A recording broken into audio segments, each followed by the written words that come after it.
technology is always a solution in the crisis. So technology will be really handy. There are multiple areas in which this technology would be adopted. One area is in the conduction of admission tests.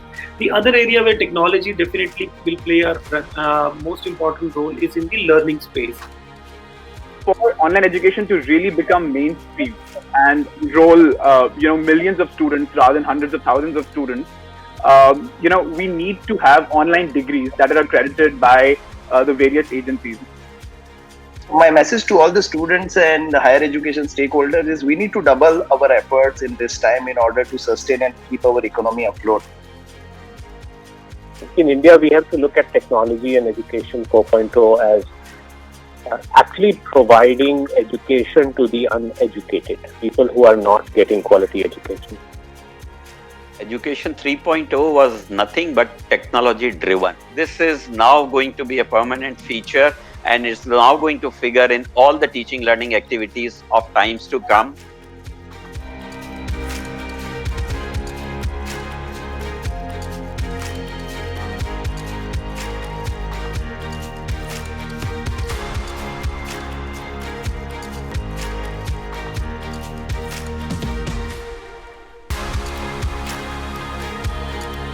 Good afternoon, everyone. My name is Sahil Verma. I'm managing the Delhi NCR region and UP region here in College Dunia, and I would like to welcome you all for this session and taking out your precious time and sharing your viewpoints on our today's session of opportunity of innovation for universities and colleges with COVID-19.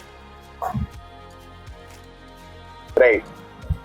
So before starting with the session, I would like to introduce each one of you present here. So we have with us Mr. Rakesh Tayal. Mr. Rakesh Tayal. I would request all the dignitaries to kindly mute the audios. Yeah, I think that there is some disturbance in between. So all the dignitaries can just mute for some time and then we can continue. Yeah. So I would like to introduce each one of you. So we have with us Mr. Rakesh Tayal. Mr. Rakesh Tayal is the Managing Director of PIET, Panipat Institute of Engineering and Technology. He has studied multinational finance at Cardiff Business School, Cardiff, UK.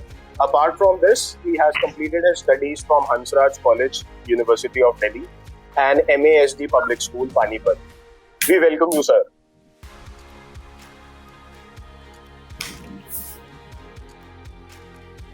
Next, we have Mr.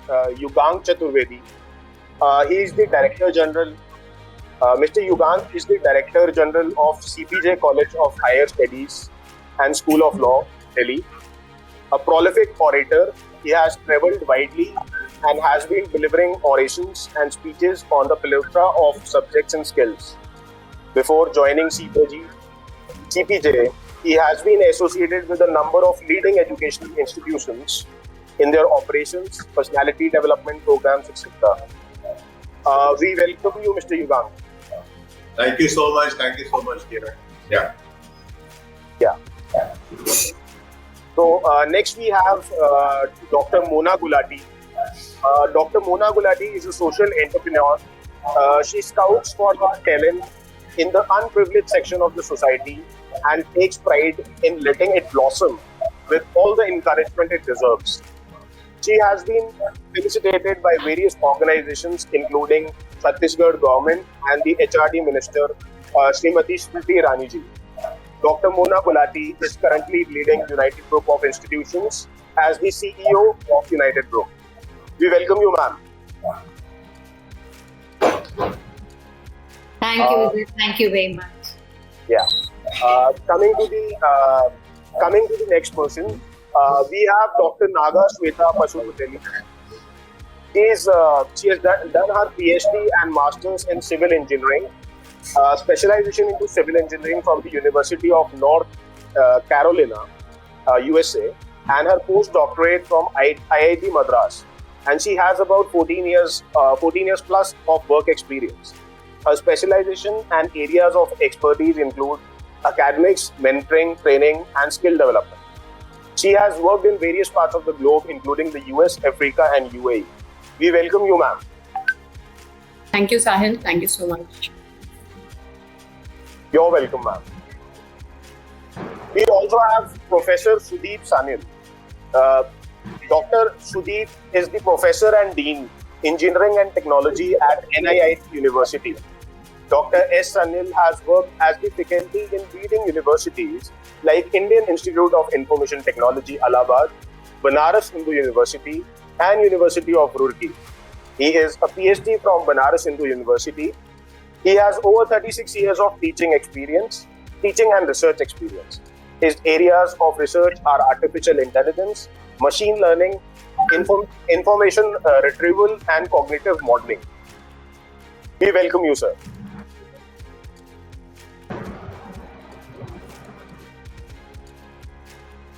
Coming to the next person, we have Dr. Anil Prakash Sharma. He is the Director, Ideal Institute of Management and Technology. He holds a master degree in 5 subjects. It's psychology, education, English, business administration, and astrology. An LLB from CCS University, Meerut. Amazingly, he has also written languages such as Tamil, French, and German. Sir has published 9 books and around 50 articles and research papers, and has been presented and published in different books and journals. We welcome you, Anil, sir. Thank you very much, sir. Thanks a lot. This is my pleasure that you have invited me in such an august panel. So thank you very much. I'm sure we will be having a enlightening session today. Thank you. Right, sir. My pleasure. My pleasure. Coming to the next person, we have Mr. Manoj Madhavan Kuti. He is the Director of International Affairs and Administration, SRM University, Sonipat, since 2017. Currently, he shoulders the responsibilities of establishing international academic partnership, organizing international events, conferences, and recruitment of international students. He has also attained Erasmus Plus Scholarship for International Business at RWTH School of Business, Germany. We welcome you, sir. Thanks a lot, everyone. Looking forward. Right. And the last dignitary we have for the day is Dr. Mahesh Sharma. He is Dean Students Welfare and IQAC Coordinator at the Ideal Institute of Management and Technology, School of Law. He holds master degree in 2 disciplines, that is computer science and computer applications. He has been the keynote speaker at Middle East College, Oman, VS Niketan College, Nepal, and different universities and colleges, and has been the session panelist in many academic programs. We welcome you, sir. Thank you so much. Mr. Sahib. Good afternoon to one and all. Thank you. Right. So, sir, before starting with our today's session, I would like to introduce a bit about College Dunia as to what College Dunia is. And I think all of you might be having a rough idea as to what we do and how we help students and the institutions with regard to their admissions, branding, and other digital promotions, right? So basically, we came up in 2014, and we are a platform wherein it's the largest review platform in India, wherein we have 25,000 plus colleges listed on the platform, and we are currently working with around 800 plus clients. Right. So we are a platform wherein the student and the institution can interact.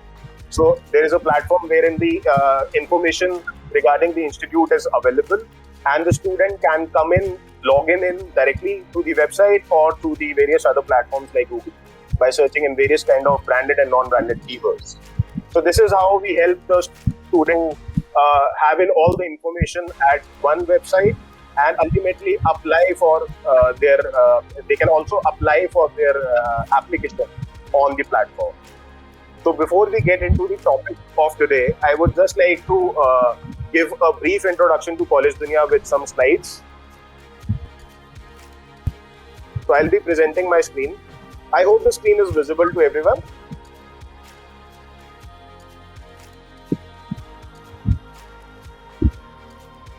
Is the screen visible? Yes, Yes, sir. All right. Perfectly visible. Yeah. All right. So this is the milestones. We'll just briefly discuss all the slides. These are the milestones which we have achieved. We have 400 million plus unique visitors. We have 800 plus clients, and we have delivered. We have a certain number of app downloads, and we have delivered 1 lakh plus admissions last year. So this is the breakup of the age, the student base that we attract. This is the age group that is searching on the platform, and this is the gender ratio, along with around 80% people are visiting the platform through mobile, and this is the geography breakdown. So this is how a student's journey is at College Dunia platform. They can choose a stream, they can search for the exam, they can choose the college, they can directly fill in the application, and they can complete the admission process.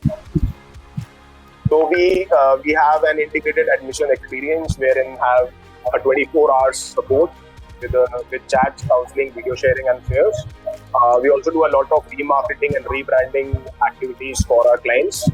And we are also a pocket encyclopedia when we talk about various things that are important. These are the parameters that are important for the student to make a decision as to in which college they want to take an admission, with regard to the cutoff, the faculty, the reviews of the college, the placements, the fee details, and the hostel facilities. So, talking a bit about the competition, we have majorly competition with Shiksha and Career 360. But we are the leading #1 platform, the leading platform, and we came up, as already discussed, we came up in July 2014, and we have close to 54.3 million average monthly visitors, and even the average spend that we have on the website, that is, a student who's visiting the website is spending around approximately 3 minutes 50 seconds on the website, and on an average they're visiting around 4 pages. So basically, they're not just coming and dropping off, so they're at least visiting around 4 pages per visit. And we also have the lowest bounce rate compared to the industry. That stands around 38.9%. And in terms of the educational category rank, we are 90. Again, leading amongst the competition. So this is the student research part. We're talking, the figures show the total traffic we have, the leads we have generated, and majorly the applications and the admissions that have been done last year. Coming to the next part, this graph basically shows the traffic at College Dunia, and you can see that in the last year the traffic has peaked around the month of June and July. Then after June it started to fall down. So somewhere in the month of June we have peaked. So this is because most of the admissions happen in this month. Now, we have a lot of new things at College Dunia. So this is just a brief. We do a lot of CD events, we do webinars, we have dignitary interviews, and a lot of other things. So coming to our additional services, we also provide the various information about the education loans that a student can take. So all the information is available on the website with regard to different banks offering different kind of interest rates for their education. And coming to the College Dunia's interaction with the industry, so we regularly is my screen visible? Yeah, very much. I was not able to see it. One second. I'll just go back. Yeah, now it's fine. So College Dunia's interaction with the industry, we regularly take up interviews with dignitaries of different colleges. We also shoot campus videos for our clients, and we also publish various kind of articles on the platform. Talking about the coverage, so we have majorly been covered by most of the newspapers. We have been covered by Mint, Economic Times, The Hindu, the Pioneer International Business Times. So this is the major coverage in the media. Talking about events, we have various kind of events from time to time, be it offline and online. But due to the COVID situation, recently all the events have been online, and we'll be focusing some more in future till the time the COVID situation settles down a bit. So talking about some testimonials, so these are some testimonials from different universities and colleges, and we have a few words which have been shared by the dignitaries of these colleges. So just to have a look at these names.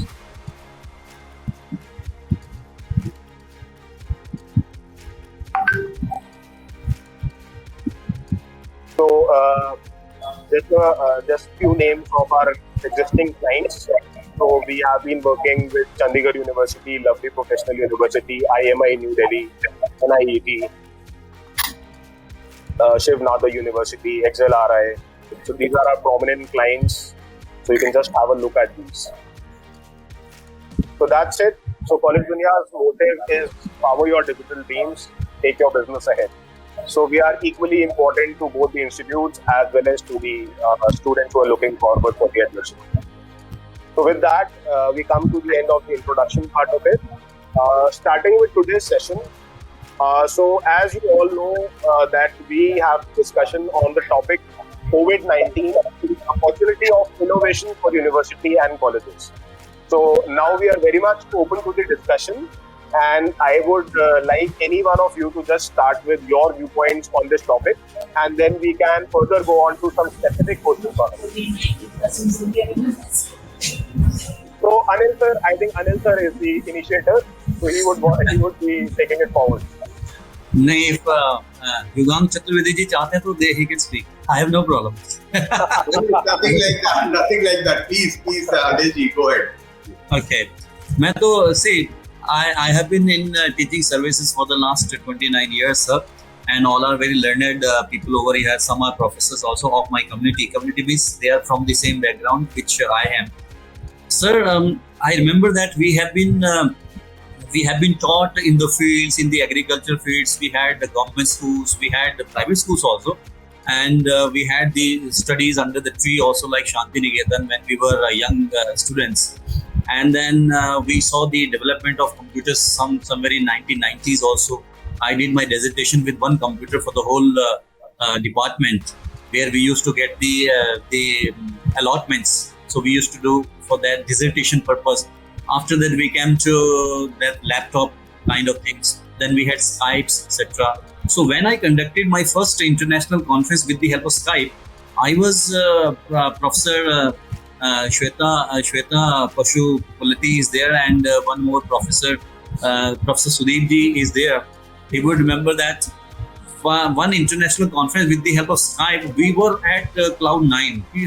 We have achieved a lot of success some 5 years back, sir. Team College Dunia, and now we find within 2 years everything has changed. On 2nd April, we started using Cisco WebEx for our students because the university gave us the information that you have to start taking the classes online, and this was a big challenge. We didn't know Zoom, we didn't know Cisco WebEx, we didn't know Google Meet, we didn't know GeoMeet, we didn't know, and one more is there, team meeting. So we explored within one day. Dr. Mahesh Sharma is there. We had a meeting in the night, sir, at 7:30 because it was 31st March. One day was left for the students, and on 2nd April we had to start the things. So I am very happy that you had proposed such a beautiful topic, which is after my heart for the last 2 years, not before that.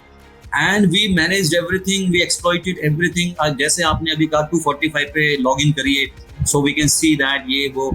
So आज ये हो गया हाल, sir. Even for everything, we are dependent on this digital technology. So first of all, the future of digital technology in India, at least, I am not talking about the world, but within 2 years, ऐसा लग रहा है बच्चा जो है ना जवान हो गया, जवान से उसने शादी कर ली, शादी से उसके बच्चे हो गए और बच्चे से वो दादा भी बन गया. Within 2 years, we have gained so much digital knowledge. Even 5 years child is able to use this technology. Sir, so thank you very much. पहले तो आपने ये वाला टॉपिक लिया. Secondly, for the last 2 years, my all students have done so much work on this online. Now they are saying, please open the colleges, schools, we want to go to. And Professor Sudhir Sanyal will agree with that, sir. Work at home with WFH, work from home has doubled the work also. Where we were doing for 6 hours, 7 hours, अब तो ऐसा लगता है 24 घंटे काम चल रहा है. But still we are adapting to that. Amoeba की तरह हमें साइंस के जो लोग यहाँ पे like amoeba, we have to adjust. We have to be we are unicellular, now we are going to be multicellular. So we have to do a lot of things. So I will rest my case over here because बहुत सारी चीजें बोलने के लिए. But I would wish that for 1 or 2 minutes others should also speak. Then rest of the Pandora's box will be opened up. Thank you very much. Over to Team College.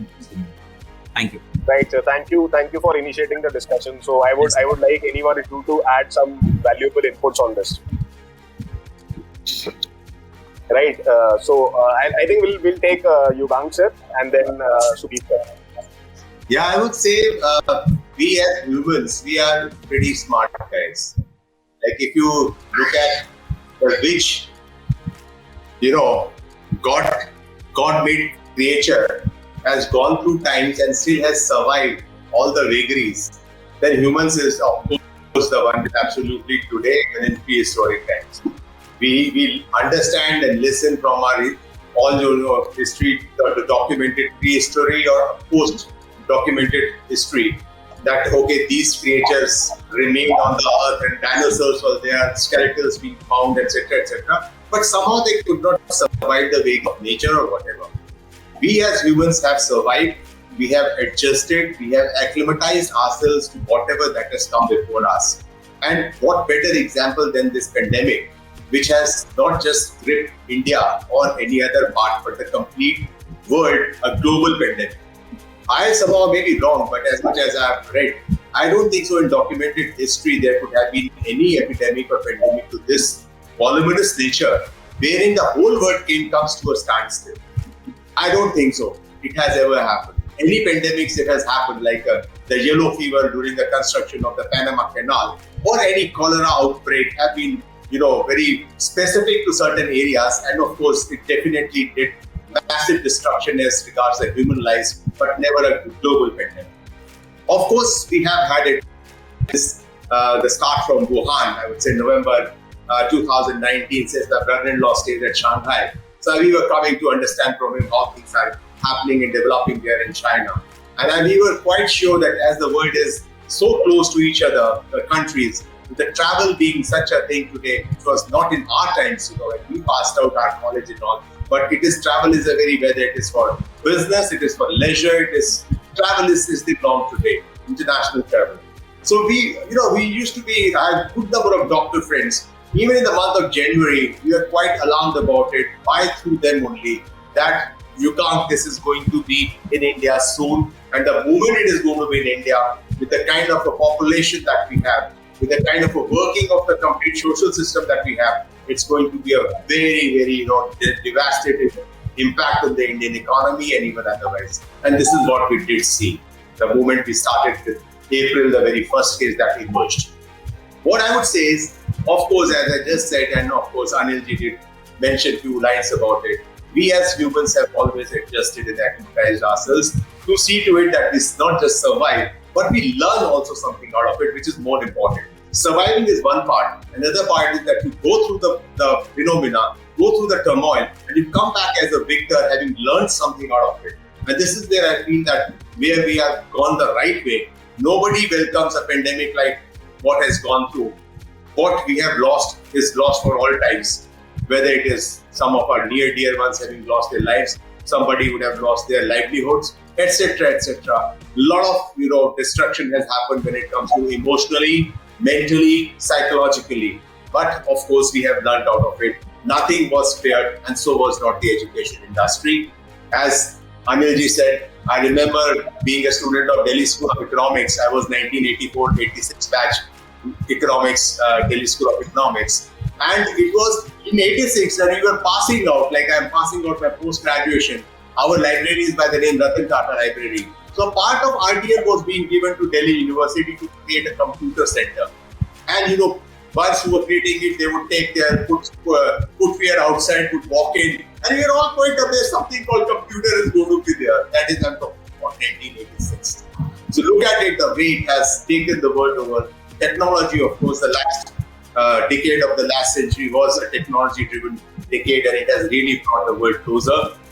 I remember working for a German organization back in Europe, and back to India, representing them, that how things were. One fax, what it used to cost, and suddenly there's something called email.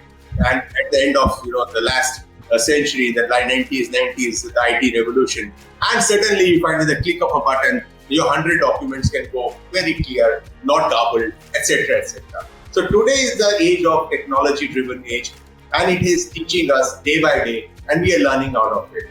This pandemic has taught us a lot. I would definitely say I would again join the forum, but no two doubts, having learned it, I strongly and very strongly believe we were quite prepared with, I would say, Mr. Dr. Abhishek Jain, with our General Secretary of College. We were quite alarmed even in the month of January and February, because the moment it comes, there would be lockdowns, as it has happened in all parts of the world. All leading cities of the world have faced it. So would Delhi face it. So we need to be ready for it. So the day lockdown was there on the 12th of March 2020, for the students, they were not asked to come. It was closed, and 24th, if you look at it, it was absolutely closed for all. I can say that it really happened this way, that we were prepared for it. But to be an era, the coming times is going to be that of a blended learning, which would become a reality. And of course, education, as per me, the right education is always through physical means itself. That means it is, whether it is today, whether it was yesterday in my time when I was a student, or it's going to be tomorrow. The real education in getting educated is one-to-one. The physical classroom can never be substituted by online classing, online teaching, online learning. Of course, I would say that this era has taught us a lot, and no two doubts, the final resultant of it would be a blended process of an online and offline learning teaching mode, and that is what it should be. Though I think in this process, the educators need to be really redefined, and there are a lot of technological apprehensions which are there in the back of one's mind. They need to be tapped. Those things need to be worked out. But still, classroom teaching could remain classroom teaching as regards the effectiveness and the real learning part of teaching mode, and the real, the basic concept of teaching is classroom teaching. It can never be substituted by online teaching. That is what I would join the forum back again, and let's the other friends here on the forum give their views as well. Right, sir. Thank you so much for your valuable insight. So, how many of you agree with this point that classroom teaching is a better option, or is it the other way around? Anyone? Okay. Yeah. So, I think Sudeep sir already raised his hand before when I went to Yugang sir. So I'll give the chance to Sudeep sir to share a few words. Thanks. Basically, classroom teaching, yes, I would tend to agree that at first sight it looks like classroom teaching cannot be substituted by the online mode. But the reason was, when we did it for one semester over here at NIT University, we realized that, like everything else, this is a slightly different process. And since it's a different process, so one has to sort of perfect the process. Because what had happened was that classroom teaching was a process that we had perfected over centuries. Whereas this is something that hit us all of a sudden. And since it has hit us all of a sudden, so while the technology was there, we had our Zooms and Google Meets and other such stuff. While the basic technology was there, the pedagogy was something which was missing. And what we realized 6 months down the line was that delivering a lecture is one thing, but whether the learning is happening on the other end or not is a completely different ballgame. Absolutely. So the teachers were delivering their lectures, but somewhere along the way there was a disconnect which was happening. And then we had to dig deeper to find out how do we reconnect with our students. And believe me, we did a lot of soul searching over there in our university because we could see that the attendance was dropping. And on top of that, there was a government mandate which said that don't count attendance and so on. That was another thing which kicked in at that stage. So we weren't able to enforce any attendance rules, and we could see that attendance was dropping. So, and the only thing which was available to us was actually technology. We could only address the solution as technologists by making the classes more interesting. For example, we started taking some very serious feedback in our university to really figure out what is going wrong with the whole process. How can we improve upon it? And one of the things that we realized was that 1 hour lecture is not a very effective thing. I mean, people just get lost after about 20-25 minutes. So that is why we actually changed our lecturing process. We said that, okay, we can't disturb our timetable. We still have 1 hour lectures. So let us split up the whole lecture into 2 pieces, have some little bit of problem solving or something like that in the middle to sort of break the tedium of a lecture. So we went through all those things. And finally, we could probably get it correct. Because this semester, the semester which has just ended, that has been a far better semester, because whatever we learned in the July to December semester is something that we applied over here. We did a lot of course correction, and well, since NIT University of course is very closely linked with NIT Limited, so we are extremely technology driven. So what we did was we didn't just rely on our Google Meets and Zooms and so on. We actually went ahead and built a complete platform for this online teaching learning process. So it has all sorts of facilities sitting in it, because one more thing that we realized was that a lot of learning in the offline mode actually happens outside the class. When students interact with each other, maybe in the mess, in a very casual mode, when they're talking with their seniors, a lot of learning was happening at that level, which was outside the class. So somehow that was one more thing which had to be simulated, again by using technology. So that is why we introduced things like discussion forum, etc. So those were things that we have been constantly experimenting, and I think gradually we are getting the process in place. Now things are falling into place. But the part which is still suffering is the lab work. I'm afraid lab work, the only thing that we can do is simulations, and simulations is still a very poor substitute for the real lab. So for computer science it works reasonably well, but for core engineering things like, say, Dr. Nara would say civil engineering, how can you do computer simulation of civil engineering experiments? I mean, if you've got a concrete slab and you've got to measure its strain, you have to go out and actually measure it. So it's not something which can be simulated so easy. Similarly, for mechanical engineering or anything which requires actual hardware or biotechnology, there the lab, simulated labs is no substitute for the real thing. So that is one place which still needs a lot of development. And the other thing which was worrying us was the evaluation component, because that's also an integral part of the entire academic process. We can't wish it away.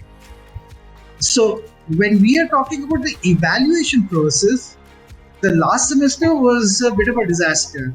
We saw that the students were actually using a lot of unfair means. So once again, we did a deep dive. We tried to find out, okay, what can be done to make sure that the evaluation remains what it should be. The sanctity of evaluation is actually maintained. And that's why we introduced several things like a safe exam browser when we are doing online evaluations. That was one thing, which this semester we found that yes, it has had some effect. We also introduced a few other very unusual instruments by again using the same online technology. For example, all these platforms, they have got the chat facility available. Now, chat facility is something which can be used for, it actually can be used very nicely for doing some discussions in the class. You can start a discussion session in the class, and then you can encourage the students to participate. And then what we did was, we actually used natural language processing to look into the chat transcripts and to use it as an evaluation component as to which student was doing more of class participation and which student is not really participating in class discussions. Those are things that we actually introduced. That was hardcore AI, by the way, because chat transcripts are commonly available, and we could pick it up, and from that, by using NLP techniques, we could actually see who is participating, who is not participating. We did the same thing. We had some long-term discussion forums which would run over, discussion sessions would run over several days. And once again, we were trying to see who is participating, what is the quality of participation. those are the things that we were doing by using pure technology, pure AI. Another place which we are trying to do right now, and probably we'll be perfecting that during this summer break that we have right now, is doing an AI-based proctoring. Because the face recognition technology is already available. So we want to add it as a layer on top of your Moodle or other such open source evaluation platforms. So we just want to add it as an extra layer. And we want to do AI-based proctoring also. So those are things that we are actually bringing in. So while I would tend to agree with Mr. Yugam that initially it looked as a classroom teaching and there's no substitute for it. But then we realized that, okay, we are talking about a very different process, and therefore by applying the old methods, they don't translate very nicely. We have to think out of the box. There has to be some innovation in our thinking, and probably we can start finding solutions. But it is hard work. I mean, it is not something which will happen in a day. And old-fashioned teachers like me, for example, I found it very difficult to make this transition. I mean, I was more familiar with the chalk and talk way of teaching. And suddenly it came to this whole online business. And frankly, I had a lot of difficulty in adjusting. Because the whole style of teaching had to change quite a bit. So, because the way you engage with students in the online mode is very different from the way you engage with the students when you're in the classroom. Absolutely. And the very physical presence of the teacher makes a lot of difference. It keeps the attention riveted on the teacher. But in the online mode, it's just a small video that the student is looking at, and he always has the option of switching off the video, incoming video. So he doesn't even have to look at the teacher. And he has full freedom to go to sleep. So somehow we have to keep the students awake. And that is where we have to change our pedagogy. We have to change our style of teaching. So we are all struggling with it, and some people are getting better at it. And now I think we are getting somewhere. Maybe in another 6 months, we'll be able to do a better job. Say, I think in the coming semester also, we'll be looking at the same online mode or blended mode. So there'll be a lot of online stuff going on in the next semester, forthcoming semester. So we'll have to keep on perfecting this new method of teaching. Basically, that is what I wanted to say. And we have to work on the lab part of that. We still have a very long way to go as far as labs are concerned. That's my take on the whole thing. But I'm sure everybody else has their own experiences that they would like to share it. So back to Team Dunia, College Dunia. Yeah. You are. You're not audible, Sahil. You are not audible, Sahil. Sorry, sir. I think I got muted by once. Yeah, so I would like now Mr. Rakesh to add on his viewpoints on the same. Yeah, good afternoon, everyone. So,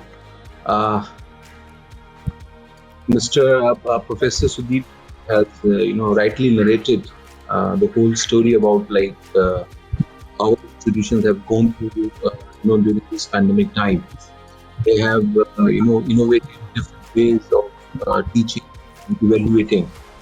But one thing I just want to point what exactly we want. One thing is the way the things were going on, we just want to continue them in online mode, or we just want to move into education 4.0 format. So that is very important aspect, because what we were doing was only education 2.0, where the main focus was how we can memorize and how we can check all these kind of standardized systems which have been there in the books, and the students are required to cram the thing, reproduce in the examination system. And in the process, even because of this COVID, I would say the COVID is blessing in disguise. The world has moved into education 4.0, industrial 4.0 has already been there, right? So now you cannot just wait that it has happened in America or it has happened in European nations or Japan or something else. It is limited to few countries. It is worldwide. You are using machine learning, you are using all these areas nowadays. So then why you are focusing on the kind of an education system which is far redundant, right? So we are still in education 2.0 format. right? We need to move on, guys, and we need to take the blended format of previous education, and all these systems are also a part of education 3.0. When we talk about education 4.0, we need to focus on creativity of the students. We need to focus on critical thinking of the students. We need to have the curriculum which is open-based curriculum, where we have to evaluate the students not on the basis of like how much they have reproduced. We have to evaluate that how critical and how creative they are. When I just look into your topic, which is like opportunity for innovation, I would say it's immense opportunity for innovation, because the innovation, if we really want to ride on the innovation, then only we will catch up with the developing nations of the world. You must have seen that all these industrial revolutions which have taken place, right? So you just take it from industrial revolution 1, the rich countries lived or something like that. So just after industrial revolution 1, it captured India and all these Commonwealth countries, right? And table bottom, India is Somi ki chidiya, and it was just like nothing. It was controlled by a foreign country, and the same thing happened in industrial revolution 2. Then electricity was there, more European nations they come into the picture. Then we had this education 2.0, and when the British left, we continue following the same kind of an education 2.0 format, right? In 1960s, we got this industrial revolution 3.0, right? The opportunity was immense. Also, rated on that, IT was introduced, computer science was introduced, all this telecommunication was there. And in that area, you could see that America goes to as the superpower, and because these technologies have led to the change in the economic positions of the countries in the world, right? And the same that now China is coming up. Why? Because it is using the things of industrial revolution 4.0, and it is giving a good amount of competition to America and European nations. But if we still continue with the same old education 2.0, I don't think so. We will be doing any good to innovation and any good to our country. We need to move on, and we need to look into the things, because we before the pandemic we were talking about education 2.0, and we have the inbuilt LMS system in our college, right? So from the last 2.5 years, more than 20 years now, right? And the students were given all the material, the learning material before they come to the class. So the classes are more or less about interaction. It is not about like delivering of the lessons by the teachers. The teachers have to be the facilitators, right? So it is not about like the teachers only giving the presentation. It is about the students giving the presentation among their peer members. So that's what the key is. You need to make them, the co-learners, right? So the students and the teachers are the co-learners. They are not like a teacher or a student anymore. So the teachers are not the source of information anymore. So information is available all the time. You just Google it and you get all the information in seconds, right? So you don't have to wait like in ours education. We were taking education. We have to wait for the teachers to come the next day if we have any query related to the topic which he or she has given. But now you have access to information in the click of button. You need to just apply. The application system is the more important than the anything else, right? So if you don't need to cram the things, you need to just apply the things. And when Professor Suniti, professor of AI and all that stuff, he knows more about kind of concepts. But we are also in engineering college, so we just the things revolves around us, so we get a little bit of hint of this and that related to AI, learning, blockchain, and all these emerging areas. But the thing is, things have given a lot of things to the students. They have become researchers. They have become innovators. Now they're discussing the things into the different groups. That what they've done. In this, I I'm very happy that few of the students, even this pandemic now, they have started their own startups, right? So they're just doing everything. So we just cannot say that this is the kind of a bottleneck or a kind of constraint, because it is everywhere. So what we can do in this particular time, how innovative we can be, using our technology. As India has access to IT system, the people have all that things in our hand, and we have the youngest population, right? So we have the demographic dividends in our favor. So we have to take the benefit of this era if we really have to ride. And that is only through innovation, creativity, and critical thinking and all that aspect. So I would say, just don't look into only the old school sort of examination where you need to just check the memories of how much the things they have crammed over the years, right? That should not be the case. I guess everyone, I've visited not many universities across the globe, approximately 50 to 60 universities, which 30 the best universities in the world. You talk about Oxford, you talk about Cambridge, you talk about Waterloo and this and that. So these universities are already adopting the education 2.0 format, right? So more into this particular concept, and they're also practicing code, right? That is what you learn in the classes, then you use that in corporates or the business, and then you come back, take that case study, and then the professor realign the things according to what you have done in the corporate. So this is the kind of a thing where you can take the studies further and research oriented, innovation related. So because now all the jobs which are now in this, there will be no more in existence in few years down the lane, right? So we have to be very serious about it, that what exactly we want to give it to the students. So my take is yes, a lot of and in India, I would rather say that we take it seriously when there is no other solution to us. If we have given a solution, we all work for the things which has already been there in existence. So when this pandemic has happened, so it has really pushed us and everyone to give it a serious thought that yes, education 4.0 is there, and there is something called blended education, there is something called flip-based education, there is something called startups, there is something called emerging areas, and all these the people have started talking about. Otherwise, they would not have even thought of doing it for another 5 to 10 years. So I would say yes, this has helped us, and now the innovation is the only thing which can take us forward. Thank you. I will join again. Thank you so much, Rakesh sir, for your viewpoints on the same. So I think we can conclude this discussion as to we were actually having a viewpoint as to is the classroom education better than the digital one, or we have a lot of things to improve on with respect to the digital education. So I think we'll keep this as a brief discussion, that classroom versus digital.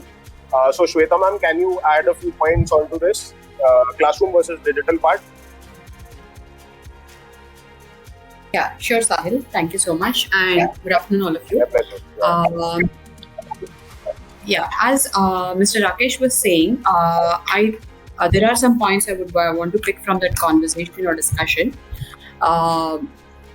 Necessity is the mother of invention, and unless you have no other option that this is the only way to go, I think we as human beings and more as Indians, we don't explore that path. We always want tried and tested paths, tried and tested tools. If somebody says this is yes, it can be done, it is 100% safe, that is when we want to venture out. So as if it was not pandemic, I don't think we would have done so many things virtual. For that matter, when we even organize a conference, we always used to think we need to book the flight tickets, we need to check who will come when, the logistics, so many things. But now you can connect to the best of the professors, academicians, technicians, corporate person, businessman, anywhere from the world. You can come into get their insights, be it for the students or even be it for the educators. So virtual education is something which was definitely the need of the hour, but we were lacking few decades I mean, I did my graduation and my doctorate program from US, and unfortunately, I have to mention this, that the tools and the technologies I have learned 15 years ago are still not widely available in India. I mean, in my generation itself, if I see 15 years to 20 years of gap, the generation that is coming up, they call it as Generation Z, Generation Alpha, I don't know what all names we are giving it to them. And with the population, as Mr. Rakesh rightly said, Indian population is having 35% of 18 years as of today. We are nowhere close to even create opportunities for them who will be getting into the workforce by 2030. Because the kind of environment, the kind of technologies that they are exposed to as of now, we are no close to that in terms of innovation. There is so much of gap, that there is so much of scope of and opportunity for blended learning. In fact, more of digitalization, the so-called artificial intelligence, machine learning, the tools and the technologies that are being bought, unfortunately, I feel they are just restricted to the research rooms wherein we just write papers, we come up with prototypes and just shelf them off. Most of them are unfortunately not coming into the ground reality wherein the students can actually explore their tools and technologies and come up with something which can actually be implemented. And same with the virtual education. Am I audible? I feel it be a struck. Yes. No, you are audible. Very much. Hello? Yeah, you are audible. You are audible. Oh, okay. So, okay, thank you. So, what I feel is that virtual education is something that has to be the moment even ahead for many reasons, even for a country like India, because most of the Indian education system, or the rural kids for that matter, even if you talk about the traditional education, there is a lot of gap even with the traditional education. I feel with the virtual education system, like for example your NPTEL, EGP Pathshala, PG Pathshala, there are so many things, so many resources that we have come up with, wherein the students, the faculty have started putting in on YouTube, on OTT platforms. I feel this has actually reached a lot of the traditional education system could actually. I'm not kind of opposing the traditional education system, but I think it is kind of totally oiled out now and perfect. I think there is a necessity and scope for lot of digitalization and lot of invention and innovation in the education system as such. We are still in education 2.0. We are just trying to get into 3.0. We are still gauging students with the kind of the formulas that they can mug up with, the kind of derivations they can mug up with. We should probably even change the kind of evaluation system that we are following. We should encourage students with respect to the kind of startups they could probably come up with, or maybe the ideas or the patents they can come up with, the kind of new invention or tools or technologies they can come up with, rather than just a grading system. So once we actually make that paradigm shift of evaluation by itself, instead of just the pen and a paper type of evaluation, jahan pe we just give the student a set of questions and evaluate them. If they have written the right answer, the right definition, then they are given the score of 5 on 5, 10 on 10. Instead of that, if you give them as a project as a whole, if you tell them that this is the thing that you have to perform and this is the thing you have to show us in reality, I think the so-called virtual education, the kind of gaps that we are facing right now, the evaluation part, the proctoring part, that will be self-addressed. And I was going through some of the research or some kind of documents in the recent past. So in the last 2 years, this edtech education system as such has been swollen to $170 billion business, and it is expected to reach $300 billion. So looking at it, there are a lot of professionals, lot of people who want to reskill and upskill through programs, certification programs. the scope for online education, the edtech startups, edtech companies, virtual education, I'm sure many of them, I'm not much, this is very evident that all the IITs and the premium institutions, in NPTEL was one such baby that was born out of a brainchild which came up with an idea that technical education should be available to everybody, and that was one of those first initiatives that the government premium institutions have taken up. So the MOOCs. So there is so much that we can certainly see some gap. Believe in traditional education for sure, especially when it comes to understand the person, the face-to-face interaction, and maybe sometimes even the mentoring part when you have to really understand a person on one-on-one. But I think there are certain institutions and there are certain centers who are actually offering this one-on-one training and one-on-one counseling programs as well, keeping the restrictions the pandemic has thrown onto us. So until unless there is no other way to go, we don't do that, be it anybody, any one of us. And on the more, I think the Indian education system that we are having, if not pandemic, I'm sure we would have been going up with the same thing. But now I feel that my personal perspective is we have so many options now with respect to innovation in all ways, and certainly there are merits and demerits of both the system. No, nothing is perfect, but I see a lot more scope for this because even in the corporates, the staff and the employees are asked to perform much better. So there is a lot of reskilling and upskilling going on, and it is same with even with the educators. Now even we have undergone so many certification programs, so many webinars, so many training programs. I'm sure many of us have learned many tools and technologies in the last 2 years. Engineering, apart from reading a couple of documents and here and there magazines, but I had to train myself. I learned so much of it. I had to publish papers. I wrote a couple of books on that as well. So I mean, this period has given a time or given an opportunity, or rather no other scope other than reskilling yourself. At the same time, so much of scope that we can see that yes, India can move completely digitalization. Even for that matter, when Paytm was introduced, everybody thought, how can Paytm even work in India? We are not used to plastic money so much. The maximum thing was a credit card or a debit card. But now you see even the vegetable vendors, the fruit sellers, the street, even your golgappe wala you can pay through Paytm.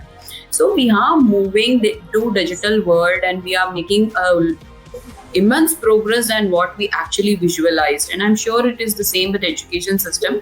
We have done a wonderful job. I know many of the faculty who did not know what Zoom was. There was a section who knew, but there was much bigger section who didn't know what even Zoom was.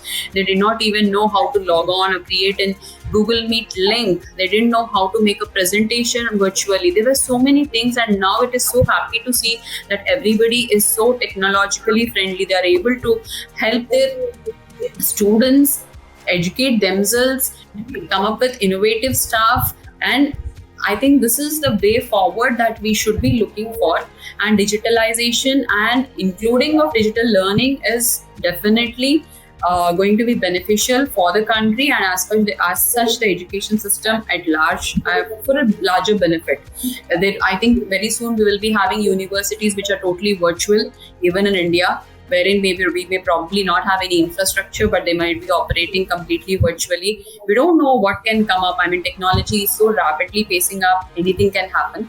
So we have overcome a lot of challenges, and I'm sure we will, because I feel there is so much of, as the first as Yugnik sir and Dr. Anil has mentioned, we are so adaptable, and we have that skill and inbuilt DNA wherein we are so much easily we accommodate things and we learn to the new stuff. I'm sure though we have some teething problems, we will overcome this. There are many things.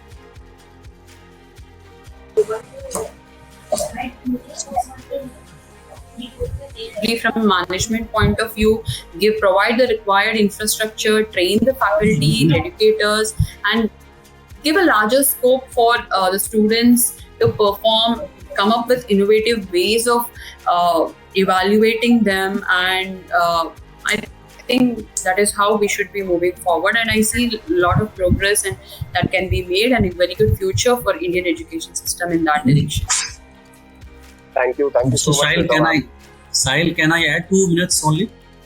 Sure, sir. Sure, definitely. Because I think that everybody will get the opportunity, so I'll speak only in the beginning. I spoke only for 2 minutes. 2 minutes. Sure. Dr. Naga Shweta Pasupuleti has put all the point of views in a very wonderful way. I have to add 2 to 3 things.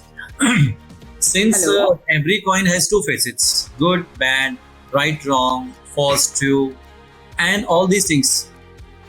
This pandemic has brought 2 things. One is good, one is bad. Good thing is that we are totally digitalized now. I will not say some rural areas where towers are not there, satellite system is not working, but this will work.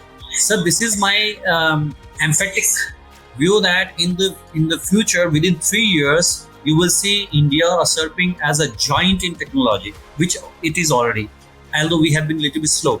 But these 2 years have done a wonderful miracle for all of us Indians. What we were lacking, as Dr. Naga said, what she has seen 15 years back. Now these two years have brought us some 15 years ahead of the technology, which we were not earlier, number one. Secondly, question is how important it is to create a digital strategy for outreach for each and every college. This is going to be the moot question in the future. And let me tell all the panelists who are very learned here that traditional way of teaching will not go, but digital way of teaching will come. How? It may be, because we have done it in the college. One day the students will come, and those students who are sitting at home, for example, there are 60 students, 30 will be sitting at home, 30 will be coming to the college, and we will be having the digital platform, and the teacher will be speaking in the class, and 30 students who are sitting at home, they will also be attending your class, and the 30 students who are sitting in your classroom, they will also be attending. So the next day the teacher will not repeat the same thing. In this way, your units will be finished, your syllabus will be finished. And sir, I suppose I have 45 seconds more. We have celebrated all kinds of Indian festivals, Lohri, Diwali, Christmas, and Guru Purbs, and Holi even, and all kinds of festivals. We have celebrated online virtually because students from their home, they were enacting, as in education system we have role playing. They were playing the role of all kinds of things. They have prepared the videos, they have prepared the PPTs, slide shares, and they had presented in a wonderful way. In the beginning, first 1 week or 2 weeks, there was a technological problems from these different channels. But now I think it is okay. We are gaining ground and we are loving it, and we are becoming adaptable, as Dr. Naga said.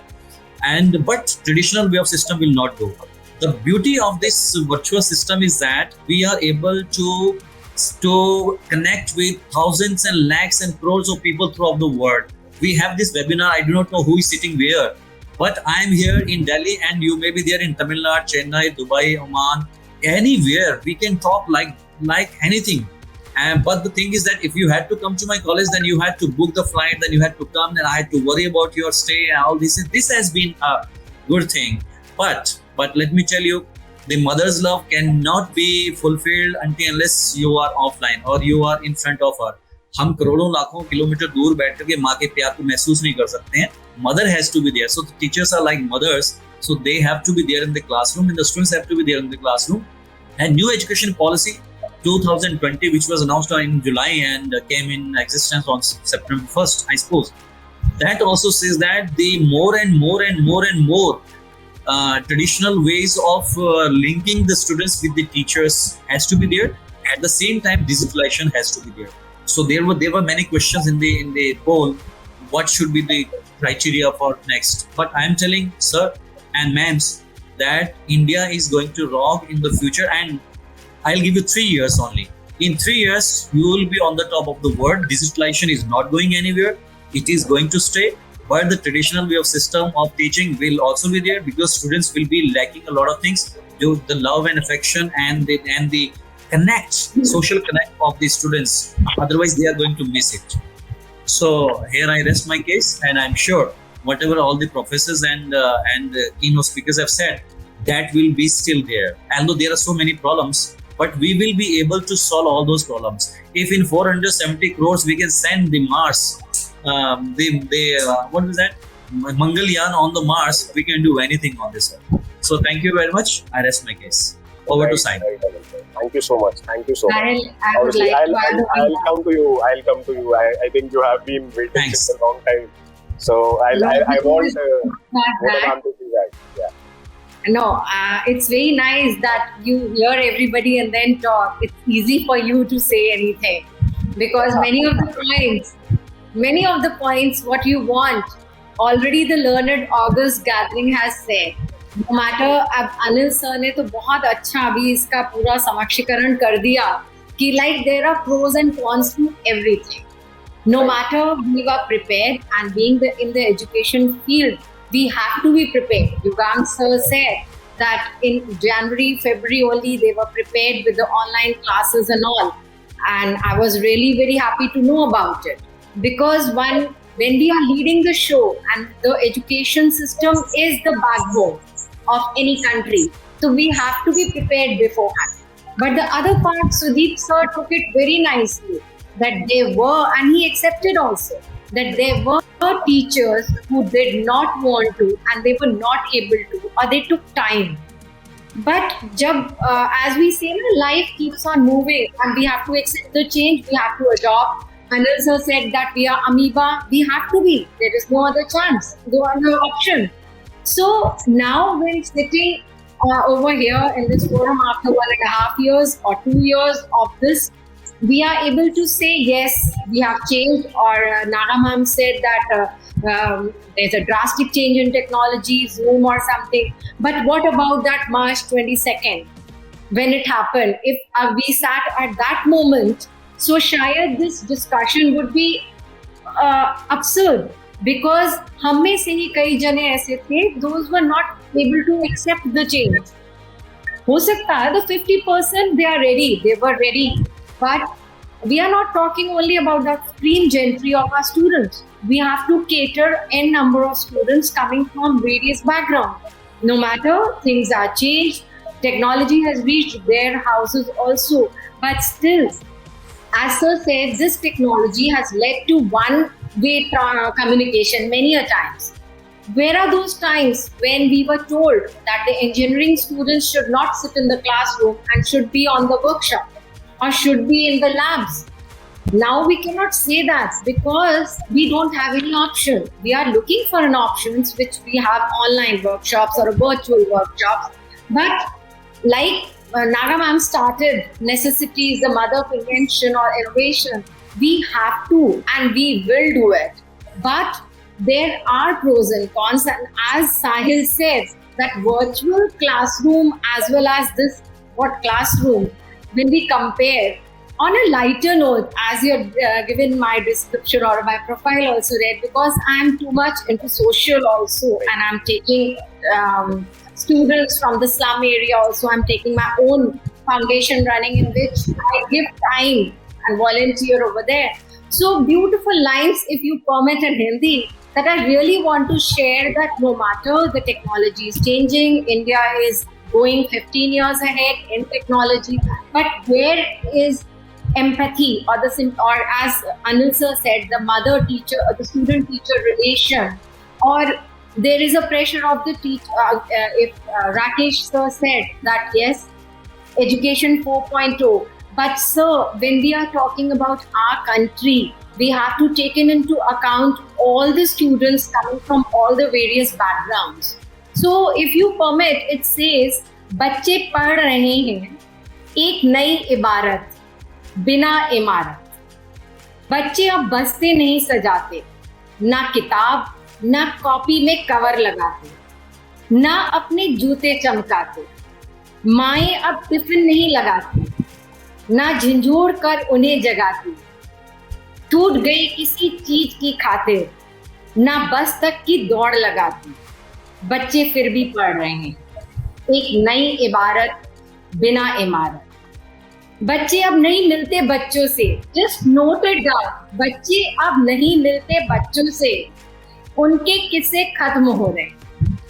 Naga ma'am, you said 15 years back. what with this generation 9, 10th, 11th? I'm not talking about higher education.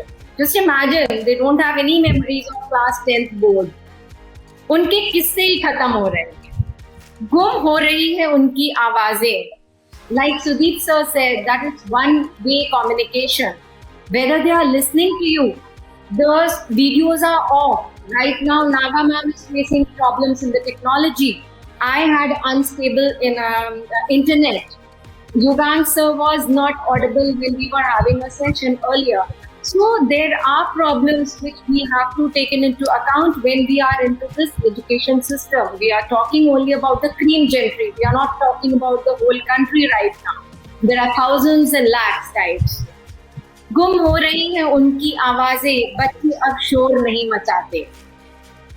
सुबह उठते ही अपने में रहते हैं, घर के एक कोने में दुख के लैपटॉप को स्कूल बनाते. हर विषय सुनते सुनाते आपस में ही बिना गुफ्तगू. बच्चे खुद संग रम रहे हैं, बच्चे पढ़ रहे हैं. एक नई इबारत, बिना इमारत, बिना शरारत, खुद से खुद को गढ़ रहे हैं. So this is what we are saying. Very well said. Very well. Professor Gulati ने तो इमोशनल कर दिया. सारे बच्चे अभी स्कूल में चले जाएंगे. वो कहेंगे हमें school. We were getting, when I tell you, when I'm heading United Group of Institutions, as you know, in Greater Noida. So we were getting last pandemic जब over हो रहा था, we got calls from the parents कि please बच्चों को hostel बुलाएं. Why? Because when we are talking about overall development, overall skilling, upgrading, so that also plays a vital role in this. But yes, when we are handicapped, we cannot do anything. No matter technology has given a discussion forum, you are sitting over there and we are discussing. The chat box is full, getting all type of, we are writing how will we consider that digital infrastructure of the villages. There are problems, but when we have certain problems, we find solutions. That solutions will take time to reach to every student. I can tell you, so in our college, what happened, sir said, long 8 घंटे की workshop, 1 घंटे का time table. Sudeep sir said, शायद, if I'm not mistaken, 1 hour. Data नहीं है, एक minute का snippet बना के बच्चों को WhatsApp we send so that every student can get the literature and do. And last time the students were a bit apprehensive, but time the technology improved. We started with the MS Teams or WebEx, whatever, so that we can get the exams. No matter the students were using some unfair means to get the exams, there are various AI system, as Sir said. So points all covered, no doubt about it, but still nobody can beat that system. And especially these are the times what you go back, you think about your college days, you have your teacher. Over here you don't have a teacher. There might be a video off and teacher does not have any empathy or sympathy or one-to-one interaction with the student. But we don't have any other way out. So we have to adopt it and change it and give that, like earlier it was that they'll be just slided down. But what will happen in the final year? The exams, the first year, second year, they can be slided. So one has to go according to the needs. But still nothing can beat this. One has to come back, no matter, it's a beautiful way what Sir said, that 30 students over here, we also doing somewhat like that. You tell me mass communication and journalism cannot have it online, everything, videography classes, very difficult. It's not cannot, but it's difficult. The students were coming one by one to take the classes, to know about it. So we have to find a way out and blend both the things, virtually as well as physical. And that is what I wanted to say in the whole session. Thank you. Right, ma'am. Thank you so much for your valuable. Very well said. Very well said. Very well said. You have made us emotional, man. Sir, when you are dealing with the youth, you talk about the youth and you talk about their future. So without empathy and sympathy, nothing can happen, sir. They are not a robots. You are not making robots. You are making human being. And when NEP 2020 says about overall, so overall cannot happen like this. Imagine an HR from your MBA background, he will not empathize with them. He will not empathize. Then what will happen, sir? मैं साहिल साहब से बताना चाहूँगा, since we have nearly 1500 students and they are calling us every day, sir please college खोल दो, हम घर में नहीं बैठेंगे. And their parents are saying इनको लेके जाओ यहाँ से, because the mother has to bear a lot of things. Every time she is offering them the chai and the khana and the fruits and the lassis, etc. And the husband is also at home. वो कहते हैं कम से पहले 9 बजे चले तो वापस सारे के सारे. Sir, you're talking about students. Our faculty members started calling us. Please open the campus. We will be over here. We will be, no matter, we'll take all the COVID precautions, but we want to come over here and take the classes online from here. तो ma'am इससे ना साहिल साहब को एक open idea मिल गया कि everybody wants to be offline. I think the conclusion is going towards it should be a blended mode. I think both are required because I think the physical way of the classroom teaching can be complemented with the digital platform to increase the reach. Sir Sahil साहब, मैं तो ये चाहूंगा कि even IT people are saying यार हमें college एक बार बुला लो ऑफिस में, तो मैं तो ये कहूंगा भविष्य में if something has to happen, one day at home, one day in the college, one day at home, one day in the college. So that will be the best thing. Right. So I'll quickly ask Mahesh sir and Manoj sir to add on their viewpoints because we are just running short of time, around 16 minutes left. So we'll just quickly discuss your viewpoints and then we'll take a few questions. Right. Thank you so much. Very good evening to all the galaxy of intellectuals. Okay. Some people were saying, discussing something about education 2.0 and education 4.0. And the discussions were made about classroom, physical classroom and digital classroom as well. And what about lab subjects? Professor Sanyal discussed something about the lab subjects cannot be taken on this digital mode. Actually, if I talk about myself, I teach Java, C++ and a couple of subjects in computer science. If I start discussing about one topic, like anything, so I'll have to open my window, I'll have to share my window while making the programs, while executing the programs. In a day, in a lecture of 1 hour, I'll be able to execute only 1 or 2 programs. That is it. In this way, syllabus is not going to be completed in any case. Apart from this, internet is quite, or you can say fortunately, cheap in India. And still, we people face a lot of problems. If we people ask the students to appear for, practical and viva voce examination, students say, sir, actually we are facing some network issues. We are not able to answer. Okay, just a moment, sir. They start opening the Google, they will type the question, they'll get the answers and the answers done. And we just evaluate those students on that basis. That must be on blended mode. I strongly agree with that.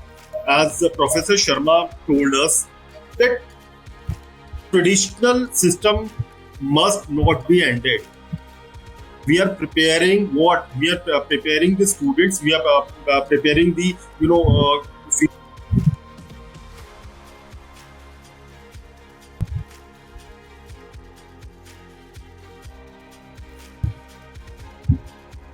Mahesh sir, you are not audible.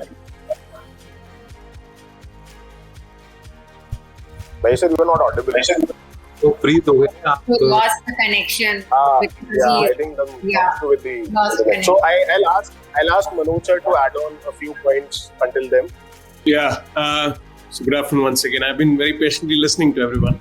I think it's very right theme. No problem. I enjoyed it thoroughly. I think it's the right theme that has come up at the right time with the right people. Just that 60 minutes is never enough to express all our opinions, but great opinions coming in from here and there. My take is that we are somewhere trying to find an equilibrium between the era of disruption and the evolution of digitalization. We are very far from the summit.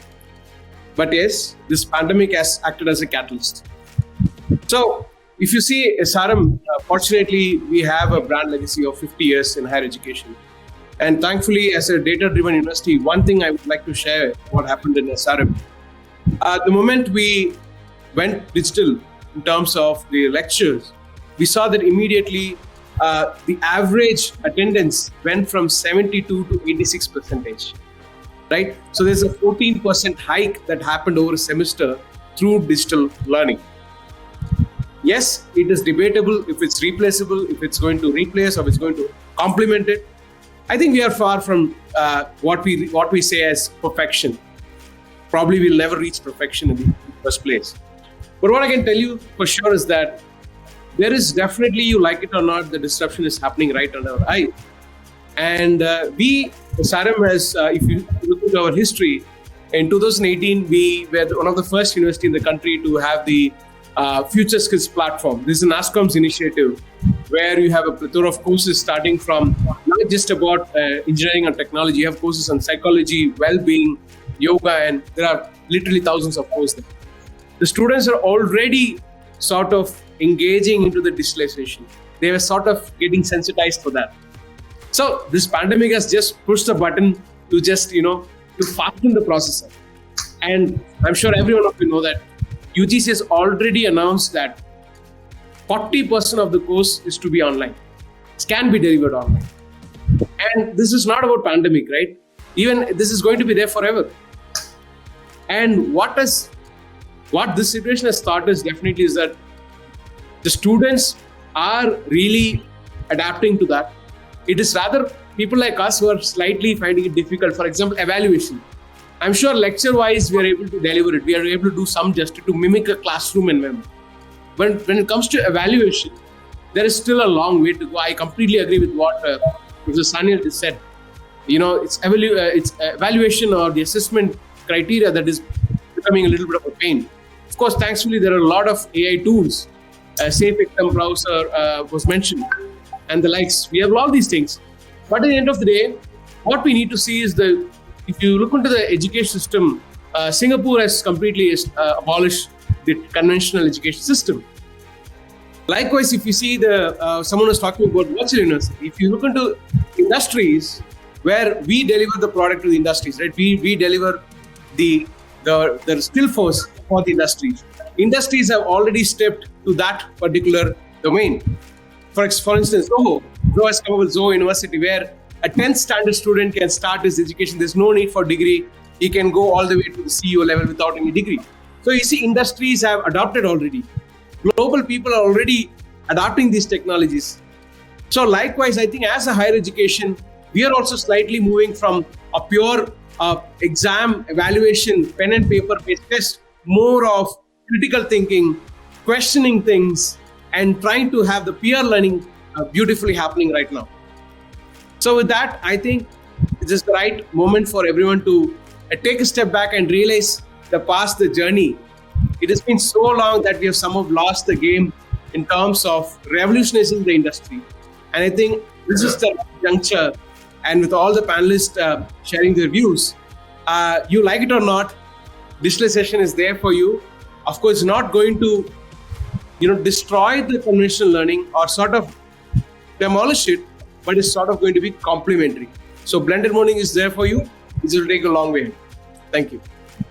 Right, sir. Thank you so much. Thank you so much for your valuable words. And I would now like to just add on one question. I think we have mostly covered everything that I wanted to ask in the form of questions. We have discussed that already. And we are just left with one question. Yugang sir, I'm coming to you. So we'll be just having one question, and it would be kind of a rapid fire thing. We'll be having 30 seconds for each one of you, and you need to just answer this. And we'll be ending up the session with this around 4:30.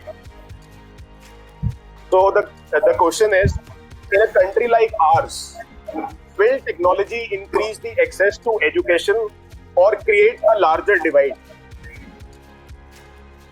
So we'll start with Yugang sir.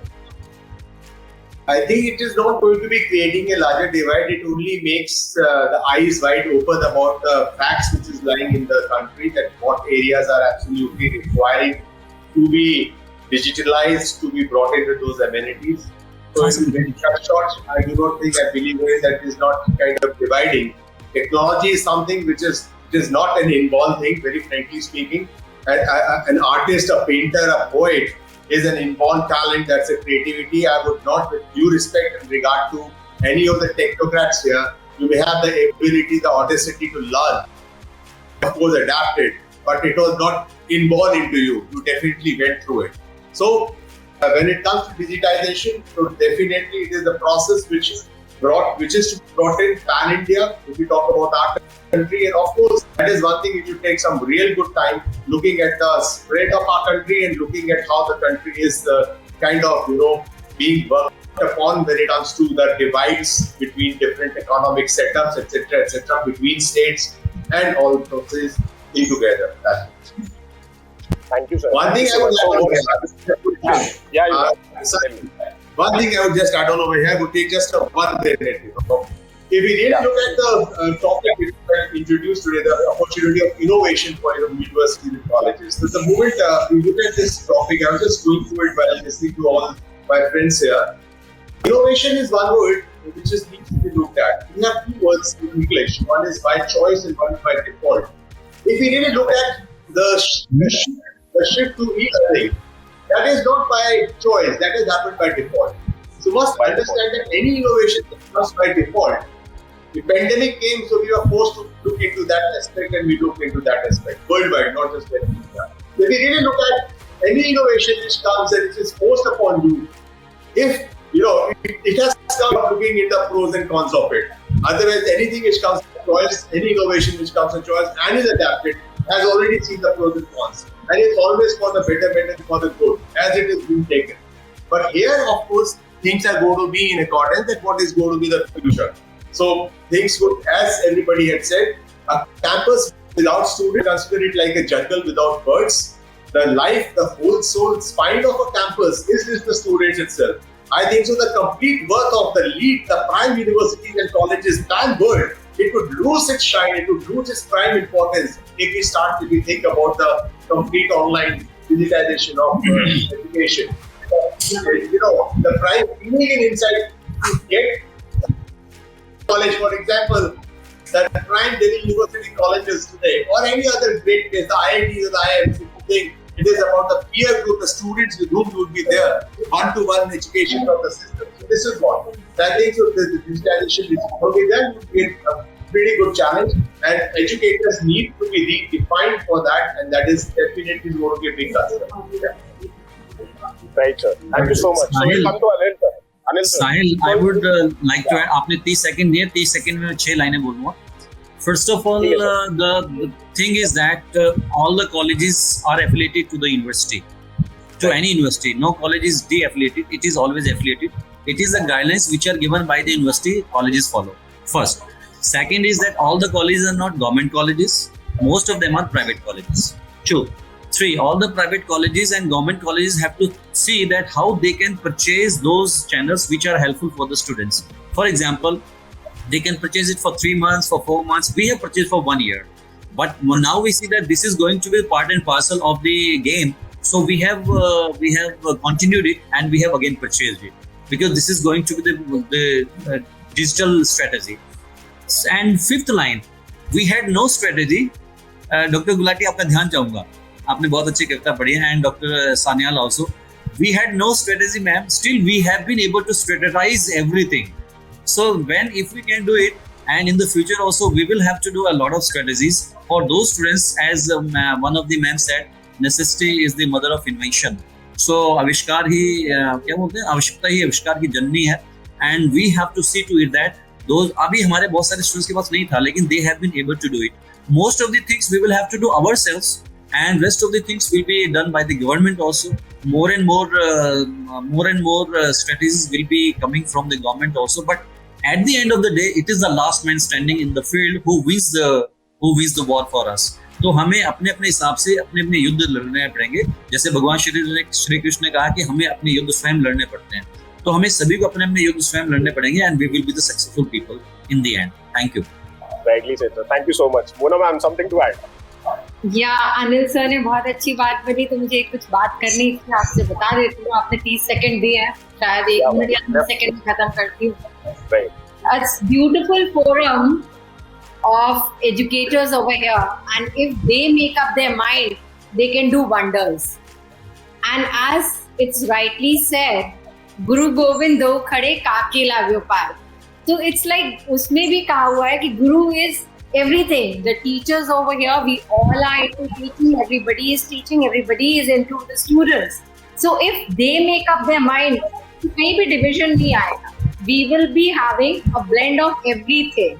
The whole nation runs with the teachers, with the technocrats sir ne bola ya technology ka hai, they all are into that field.